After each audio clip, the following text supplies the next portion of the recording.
ನೀವು ಪ್ರಬಲ ಆಕಾಂಕ್ಷಿ ಸರ್. ನೋಡಿ, ಸಹಜವಾಗಿ ನಮ್ಮ ನಾಯಕರು ರಾಹುಲ್ ಗಾಂಧೀಜಿಯವರು ಬರೋದು ಲೇಟ್ ಆಗಿದ್ದರಿಂದ ಸ್ವಲ್ಪ ಡಿಲೇ ಆಗಿದೆ. ಬಹುಶಃ ಅವ್ರು ಬಂದ ಮೇಲೆ ಚರ್ಚೆ ಆಗಿದೆ. ಮುಖ್ಯಮಂತ್ರಿಗಳು, ಮಾಜಿ ಮುಖ್ಯಮಂತ್ರಿಗಳು, ನಮ್ಮ ಎಲ್ಲ ವರಿಷ್ಠರು ಹೋಗಿ ಭೇಟಿ, ನಮ್ಮ ರಾಜ್ಯಾಧ್ಯಕ್ಷರೆಲ್ಲ ಹೋಗಿ ಬಂದಿದ್ದಾರೆ.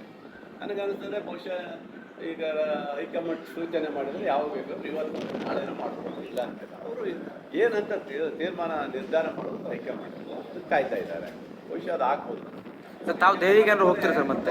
ಕೊಡ್ತಾರೆ ಅನ್ನುವಂಥ ಅಸಮಾನ ಅದು ನನಗೆ ಗೊತ್ತಿಲ್ಲ. ನೋಡಿ, ಅದು ನಾವು ತೀರ್ಮಾನ ಮಾಡೋಕ್ಕೆ ಬರಲ್ಲ. ನಮ್ಮ ರಾಹುಲ್ ಗಾಂಧಿ ಇವತ್ತು ಏನು ಹೇಳ್ತಾ ಇದ್ದಾರೆ, ಒಂದಿಷ್ಟು ಜನ ಹೊಸಬ್ರಿಗೆ ಕೊಡಬೇಕು ಅನ್ನೋದು ಹೇಳಿದಾರಂತೆ, ಒಂದಿಷ್ಟು ಜನ ಹಳಬರನ್ನು ತೊಗೊಳ್ಬೇಕಂತ ಹೇಳಿದ್ದಾರಂತೆ. ಗೊತ್ತಿಲ್ಲ, ಮಾಹಿತಿ ಇಲ್ಲ ನನಗೆ. ಪೇಪರಲ್ಲೆಲ್ಲ ಬಂದಿದ್ದು ನೋಡಿದ್ದೀನಿ.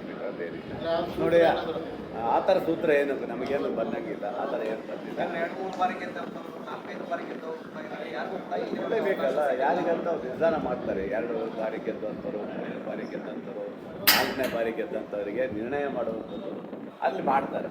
ಮತ್ತು ಜಾತಿವಾರು, ಜಿಲ್ಲಾವಾರು ಇವೆಲ್ಲ ಸಹಜವಾಗಿ ನಡೀತದಲ್ಲ, ಹಾಗಾಗಿ ನಡೀತದೆ. ಆಮೇಲೆ MLC ಅವರು ಸಹ ಕೇಳ್ತಾ ಇದ್ದಾರೆ, ಅವರು ಸಹ ಭಾಳ ಜನ ಹೋಗಿ ಹಕ್ಕಿಗೆ ಬಿಟ್ಟಿದ್ದಾರೆ. ಇವೆಲ್ಲ ಸಹಜಕ್ಕೆ ಹಕ್ಕಿದೆ, ಹಕ್ಕು ಮಂಡನೆ ಮಾಡೋಕ್ಕೆ ಏನು ತಪ್ಪಿಲ್ಲ. ಯಾರು ಬೇಕಾದರೂ ಹೋಗ್ಬೋದು, ಕೇಳೋಕ್ಕೆ ಅವಕಾಶ ಇದೆ ಅವರಿಗೆ. ಯಾಕಂದರೆ ಹಿಂದೆ ಬೋಸರಾಜ್ ಅವರಿಗೆ ಕೊಟ್ಟಿದ್ರು, ಅದರಿಂದ ಕೇಳ್ಬೋದು ಅಂತ ನನಗೆ ಅನಿಸ್ತದೆ. ಈ ಬಾರಿ ನಿರೀಕ್ಷೆ ಇಟ್ಕೊಂಡಿದ್ದೀರಿ ಸರ್?